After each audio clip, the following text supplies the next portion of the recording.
Hello, welcome to Chibi Fire Alarm Test 4. As you can see, I got a Simplex system.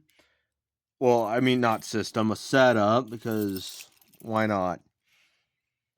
I got a Simplex TrueAlert, and I got a Simplex Intrinsically Safe Pole Station 2099. 97, 9767. Whoops. But I'm not powering it up on my railroad transformer. I'm powering it up on this PC charger.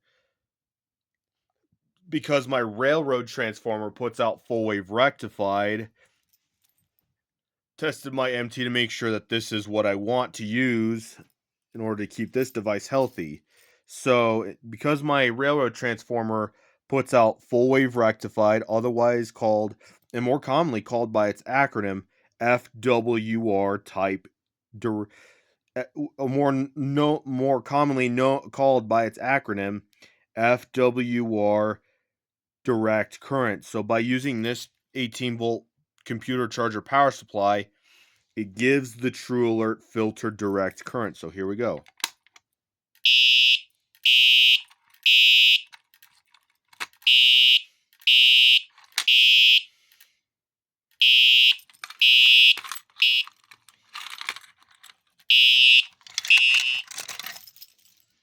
So yeah, anyways, I hope you enjoyed that. Thank you for watching.